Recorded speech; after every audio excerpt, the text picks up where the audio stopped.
मैंने 2 तरीके की लाइफ़स्टाइल देखी है आजकल। एक जो कुछ भी खा लेते हैं, मतलब समोसा, कचौड़ी ये सब।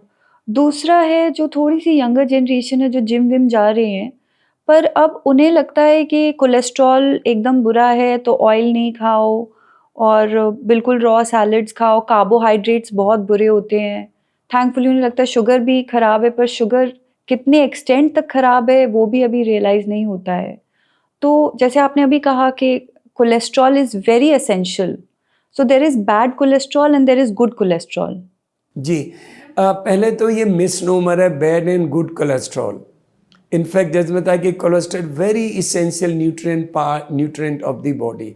नंबर टू, जब एलडीएल या और ट्राइग्लिसराइड बढ़ जाते हैं ब्लड में, और बिकॉज और लॉट ऑफ मैकेनिज्म इन्फ्लेमेशन होने के कारण वो डिपॉजिट होते हैं, इसलिए उनको बैड कह दिया क्योंकि ये ब्लॉक्स क्रिएट करते हैं।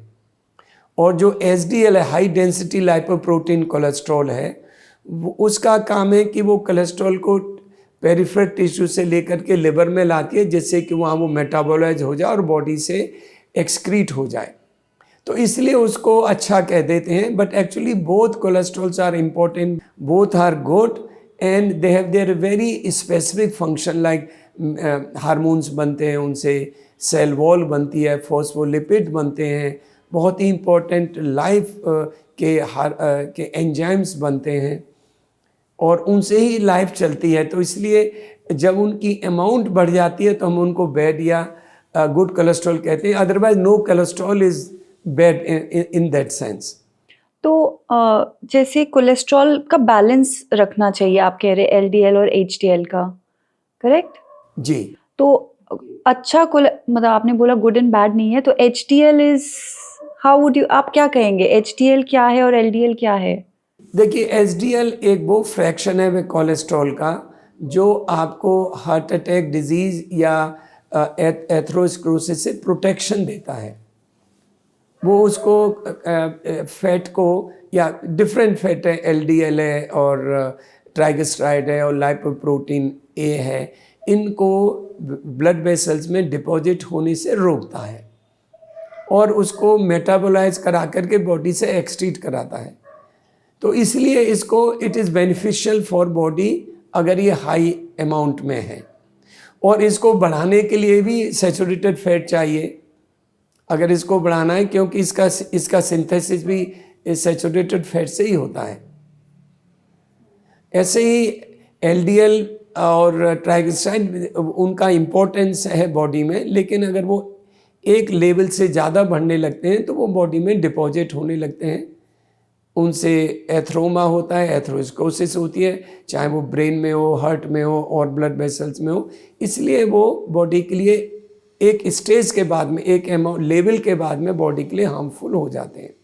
तो ऐसा क्या खाना और चीज़ें हैं जिससे हम एचडीएल बढ़ा सकें और एलडीएल को कंट्रोल में रख सकें? अभी मैं लाइफस्टाइल की हम बात कर रहे थे तो एक डाइट का ही लिया, तो मैंने आपको जो डाइट बताई कि मोर plant based diet, whole grain, lentils, omega-3 like in the dry fruits, in the like walnut में जो ड्राई फ्रूट omega-3 होता है, और ब्रांच लाइक इसबगोल बूसी या और अदर फाइबर, ये सब चीज़ें, प्लांट स्टेरॉल जो मैंने अभी बताई, जो क्योंकि कोलेस्ट्रॉल सिर्फ एनिमल्स में होता है, प्लांट्स में नहीं होता है कोलेस्ट्रॉल बिल्कुल भी।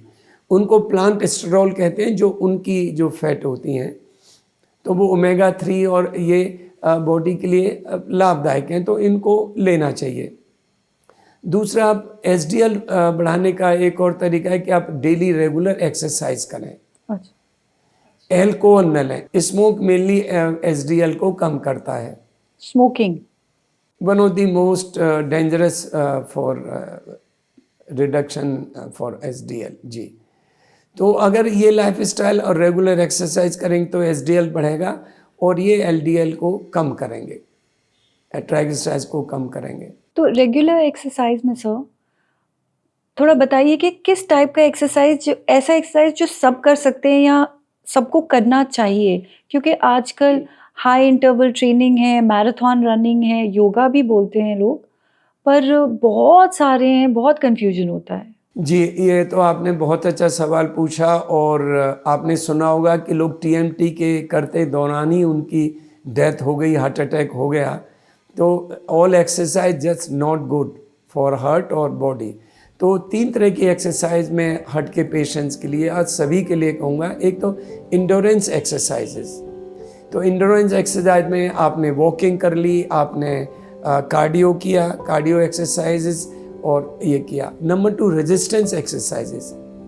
रेजिस्टेंस एक्सरसाइज में आती हैं कि आप एक्सरसाइज करें, रेजिस्टेंस दें और फिर रिकवर करें, लाइक स्प्रिंटिंग फॉर्म में एक्सरसाइज करें और फिर रिलैक्सेशन दें, मसल की स्ट्रेचिंग करें, लाइक पुश करें। दीवार को आप पुश करेंगी तो ये आइसोमेट्रिक एक्सरसाइज हो जाएगी कि उसमें साइज चेंज नहीं हो रही है लेकिन टोन मसल का चेंज हो रहा है। अच्छा। तो आइसोमेट्रिक एक्सरसाइजेज, रेजिस्टेंस एक्सरसाइजेज और आप कार्डियो एक्सरसाइज, इंड्योरेंस एक्सरसाइज कर सकती हैं। और थर्ड मोस्ट इम्पॉर्टेंट है स्प्रिंटिंग एक्सरसाइज, स्प्रिंट फॉर्म में, लाइक आपने सडन एक्सरसाइज की और फिर आपने रिलैक्सेशन कर लिया, रेस्ट कर लिया। क्योंकि देखिए ये ज़रूरी है, हम अपनी अगर ह्यूमन एवेल्यूशन देखें या उससे पहले भी देखें तो हम लोग टाइगर से या एलायन से ज़्यादा तेज़ नहीं भाग सकते। तो अगर हमें सर्वाइव करना होगा तो sprinting alone will not help. The agility, you sprint and climb, आप जस्ट किसी पहाड़ी पर चढ़ जाएं, पेड़ पर चढ़ जाएं तो आप अपने को बचा पाएंगे। तो human needs sprinting, sudden activity and then relax. They can't run for long time. तो ये एक्सरसाइज हार्ट के लिए, इसलिए मैराथन रनर आपने देखा होगा आ गए और उनको भी हार्ट अटैक होता है, उनका सब फेस निचोड़ जाता है। It is not protected from heart attack disease, it has been proven in the studies. और तो एक और जस्ट कीप बोलते हैं डूइंग एक्सरसाइज। क्या कहते हैं, वेट ट्रेनिंग पे बहुत फोकस होता है जिससे मसल्स बिल्ड होती हैं। What about that? जी देखिए, muscle is non vital part of the body. Lot of muscle mass is actually a burden on the body and all on vital organs. तो आपको उतना ही मसल मास ज़रूरी है जितने आपकी एक्टिविटी के लिए ज़रूरी होता है, डे टू डे एक्टिविटी, आपकी वॉकिंग के लिए, एक्सरसाइज के लिए। Unnecessary just making 6-pack or just building up muscle and putting a load over the body is not good.